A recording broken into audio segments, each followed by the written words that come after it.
안녕하세요. 노벨상 프로젝트에서 제임스 M. 뷰캐넌 주니어에 대해 발표할 권유지입니다. 제가 선정한 경제학자는 제임스 M. 뷰캐넌 주니어로 1986년 노벨 경제학상을 수상했습니다.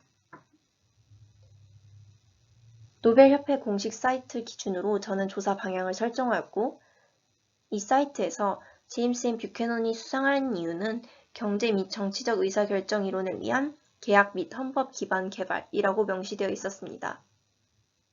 따라서 이를 기준으로 제임스 M. 뷰캐넌의 공공선택 이론과 헌법 경제학에 대해 연구해 보도록 하겠습니다. 1950년대부터 60년대의 미국 경제는 케인즈 학파의 선두로 시장 불안전선을 근거로 한 정부 개입이 당연하다는 생각이 만연했습니다. 당시까지의 모든 경제 이론은 정치가나 정치기구가 사익보다 공익을 우선시하였고, 국가의 경제를 위해 옳은 정책만 내놓는다는 가정이 있었습니다. 이와 달리 제임스 M. 뷰캐넌은 정부의 중요성을 강조했던 이전의 경제구조, 그리고 80년대 대통령 선거 과정에서 정치적 이유로 발생한 경제 위기에 대항하여 정치가 경제에 미치는 영향에 대해 생각하면서 경제 문제의 원인을 규명하고자 했던 것으로 판단됩니다. 연구 시대의 정치적 상황에 대해서는 연구 동기 부분에서 뷰캐넌이 주창한 공공선택 이론과 헌법 경제학에 대한 내용은 연구 내용 부분에서 추가 설명하도록 하겠습니다. 제임스 M. 뷰캐넌이 공공선택 이론을 기반으로 헌법 경제학을 주창한 이유는 당시 미국 정치, 경제 상황을 보면 알 수 있습니다. 1980년 미국 대통령 선거에 있어 로널드 레이건은 경제 회복 정책으로 공급 측면을 강조한 정책을 내셨습니다. 과도한 과세를 줄여 공급을 늘리고 개인 투자자로부터의 돈의 순환이 원활하도록 이끌고자 했습니다. 공급 측면을 강조한 정책을 실현하는 것은 민간 투자를 장려하기 위해 상위소득 계층의 세금 감면을 실시할 뿐만 아니라 사회 빈곤층을 위한 복지와 공공서비스에 대한 정부 지출 삭감 방면으로도 이어졌습니다. 이는 오로지 중산층과 상위소득 계층을 목표로 한 정책이었음에도 불구하고 로널드 레이건은 많은 유권자의 표를 얻어 선거에 당선됩니다. 로널드 레이건의 재임 기간 동안 세금 인하와 국방부 지출로 인한 정부 적자는 계속되었습니다.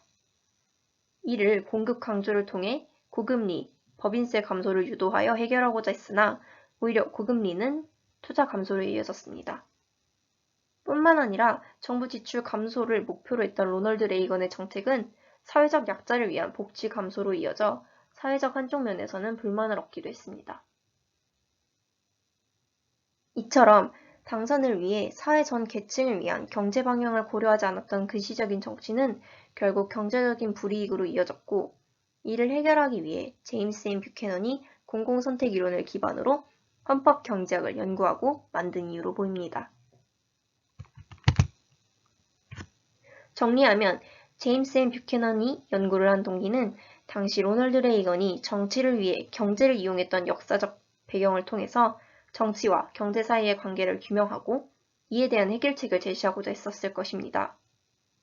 따라서 공공선택 이론과 헌법 경제론을 통해 제임스 M. 뷰캐넌의 연구 목적은 케인즈 학파처럼 불완전한 시장을 바로잡기 위해서 정부의 개입만 강조하던 당시 시대에서 벗어나 정부와 정치가 경제에 과도하게 개입하는 위험성을 경고하기 위한 것으로 볼 수 있습니다. 다음은 제임스 M. 뷰캐넌의 연구 내용에 대한 전제를 말씀드리겠습니다. 제임스 M. 뷰캐넌이 말한 헌법 경제학의 전제는 바로 공공선택 이론입니다. 그는 공공선택 이론을 통해 의회나 정부가 더 이상 공정한 의사결정자가 아니라고 보았습니다. 공공선택 이론은 공공재의 배분 결정이 정치적 표결에 의하여 이루어짐을 의미하며 합리적 선택, 방법론적 개인주의 두 가지 전제를 둡니다. 방법론적 개인주의란 모든 사회적 실체는 기본적으로 개인 행위자들의 집합이라는 시각입니다. 이는 정치기구 자체가 모두 개개인에 초점을 두고 있기 때문에 사회나 국가 같은 개념은 실질상 개인의 집합에 지나지 않는다고 보는 입장입니다. 한편 여전히 정치기구는 경제와 관련된 다양한 부분을 결정하는 역할을 가지고 있었고 뷰캐넌은 정치기구를 제약하는 규칙을 강조하기로 합니다. 이는 정치 기반에 존재하는 악을 없애기 위한 방법인 헌법경제학의 제안으로 이어집니다. 제임스 뷰캐넌은 헌법을 국민 다수의 의견을 모한 합리적인 법률 체계로 보고 다양한 헌법 규칙을 제안하였습니다. 1996년 5월 29일 중앙일보에서 제임스 M. 뷰캐넌을 인터뷰한 내용을 찾아보면 뷰캐넌은 헌법이란 용어는 매우 포괄적이다. 법률가들이 생각하는 것처럼 한 나라의 헌법뿐만 아니라 우리들의 행동이나 생활을 제약하는 모든 법과 제도, 관습, 규범, 그리고 행동 규율을 포괄하는 말이다. 헌법 경제학은 법과 제도의 선택에 대한 경제학이다.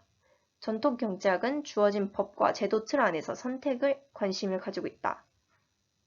그러나 헌법 경제학은 법과 제도 그 자체의 선택을 다루는 경제학이다. 라며 뷰캐넌이 말한 헌법의 의미를 정의하고 기존의 전통 경제학적 시각과 헌법 경제학의 시각을 구분할 수 있었습니다. 제임스 M. 뷰캐넌이 헌법 경제학을 바탕으로 제안한 제도들은 다음과 같습니다. 첫째, 균형 예산 제도를 헌법에 명시하여 국가 총 지출이 늘어나면 국민 조세 부담도 늘어나도록 지출과 조세를 연결시킬 것을 얘기했습니다. 둘째, 법의 지배 원칙으로 차별 입법 금지를 제한하여 법과 정치가 특정 목적을 지닌 이익 집단들의 이익을 위해 사용되지 않도록 할 것을 얘기했습니다. 셋째, 통화 준칙주의를 요구하여 정부의 적자 지출을 화폐와 통화 확대로 속이려는 통화 정책을 통제할 것을 이야기하였습니다. 즉, 제임스 M. 뷰캐넌은 헌법이 정치와 경제 모든 면에서 최우선에 있도록 하여 다른 외부 요소들로부터 공공의 범위가 침해받지 않도록 하기 위한 헌법 경제학을 연구하고 제안한 것으로 노벨 경제학상을 받았습니다. 앞서 보았듯 헌법 경제학은 공공선택 이론에서부터 비롯되어 전개됩니다. 즉, 기존의 경제학들이 경제학 부분의 요소만 고려하던 것과는 다르게 정치가 경제에 개입되는 가능성에 대해 강조함으로써 두 분야가 밀접하게 연관되어 있음을 각인시켰습니다. 또한 균형 예산 제도와 차별 입법 금지, 통화 준칙주의를 헌법에 명시할 것을 주장한 이유는 국민을 지키는 원리, 헌법을 통해서 반드시 경제 보호를 이루고자 했음에 의미가 있습니다. 제임스 M. 뷰캐넌은 균형 예산 제도를 헌법에 명시할 것을 주장하였습니다. 그러나 미국에서는 균형 예산 제도가 헌법에 도입될 시에 정부나 의회의 경직을 야기하고 결국 세세한 법령 내용에 의해 다시 조정될 가능성이 크기 때문에 헌법에 기재되지는 않고 다른 법령들에 기재되며 마무리되었습니다. 국내에서 서울시의 균형 발전 예산 제도에 대한 내용은 있었으나 이것이 헌법에까지 나아가지는 못했습니다. 국내에서는 2012년 대기업 규제에 대한 차별 입법 등 사회적 이슈가 존재했지만 차별 입법 금지에 대한 내용 역시 헌법에까지는 나아가지 못했습니다. 제임스 M. 뷰캐넌의 헌법 경제학에 대한 연구는 경제에 정치가 영향을 미칠 수 있다는 새로운 시각을 만들었고 이후 미국에서 경제체제에 대한 헌법 개정의 다양한 필요성 요구와 건의를 불러일으켰습니다. 우리나라의 경우 현실에서 헌법을 개정하는 것은 정말 드물고 따라서 헌법 경제학 이론에 따라 경제를 헌법에 묶는 것은 큰 도전으로 보입니다. 비록 현재 헌법 경제학이 실제로 헌법에 명시된 경제에 관한 변화를 만드는 것은 거의 불가능하여 현실에 적용된 경우가 없지만 정치가 경제에 개입될 수 있다는 시각을 확보하였고 후세대가 이를 경계하도록 이끌었다는 점에서 그 의의와 활용점이 있다고 보았습니다.